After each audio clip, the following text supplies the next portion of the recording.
Students, आज का हमारा जो चैप्टर है स्ट्रक्चर ऑफ एटम में सबसे पहला चैप्टर सेकंड चैप्टर है, उसका पहला टॉपिक है theories and experiment related to atomic structure. हमारे पास जो एटॉमिक स्ट्रक्चर होते हैं उसके रिलेट जो हमारे पास थ्योरीज या एक्सपेरिमेंट्स होते हैं वो कैसे हैं। इससे पहले हमें एटम को जानना ज़रूरी है कि हमारे पास एटम क्या है, यह हम फर्स्ट चैप्टर में भी पढ़ चुके हैं।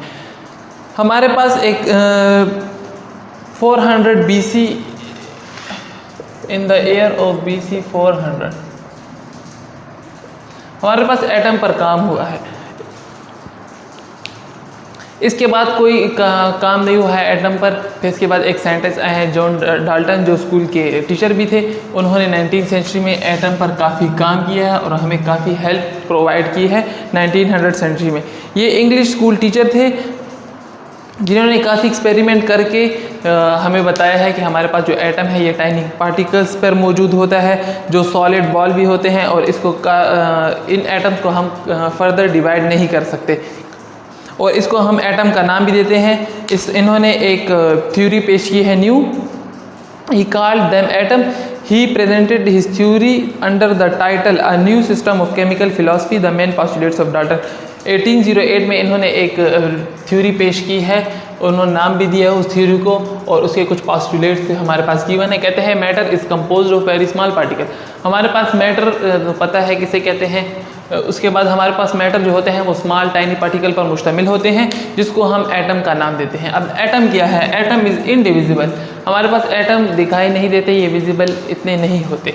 इसके बाद कहते हैं atom can neither be created nor be destroyed. जैसे हमारे पास एक एनर्जी होती है वो nor be created nor be destroyed, but it can be converted into one form to another form. जिसको हम एनर्जी जो है हमारे पास ना क्रिएट की जा सकती है ना डिस्ट्रॉय की जा सकती है, लेकिन इसको हम एक फॉर्म से दूसरी फॉर्म में कन्वर्ट कर सकते हैं। इस तरह हमारे पास एटम भी है, इसको तो ना हम क्रिएट कर सकते हैं ना डिस्ट्रॉय कर सकते हैं, क्योंकि ये काफ़ी टाइनी स्मॉल पार्टिकल पर मुश्तमिल होता है और इसको हम डिवाइड भी नहीं कर सकते। All chemical reaction are due to combination और सेपरेशन ऑफ एटम। हमारे पास जो केमिकल रिएक्शंस होते हैं ये तो एटम के या तो मिलाप से होते हैं या एटम के अलहदगी की वजह से होते हैं। फॉर एग्जांपल हमारे पास एटम सोडियम क्लोराइड के होते हैं, तो सोडियम क्लोराइड को जब हम वाटर में ऐड करते हैं, सोडियम क्लोराइड है, इसको अगर हम वाटर में ऐड करते हैं तो हमारे पास एक्वस सोल्यूशन वो होता है जिसमें हम water as a solvent use करते हैं। तो सोडियम क्लोराइड को जब हम वाटर में डालते हैं तो हमारे पास ये सोडियम के आयन्स बनते हैं, साथ में क्लोरीन के आयन। तो ये हमारे पास सेपरेशन ऑफ एटम हुए हैं। इस तरह अगर हम हाइड्रोजन और हाइड्रोक्सिल आयन का रिएक्शन करें, ये कहते हैं कि कितने भी केमिकल रिएक्शन होते हैं ये कम्बिनेशन और सेपरेशन ऑफ एटम की वजह से होते हैं। तो हमारे पास यहाँ सेपरेशन हुई एटम से, किसकी वजह से?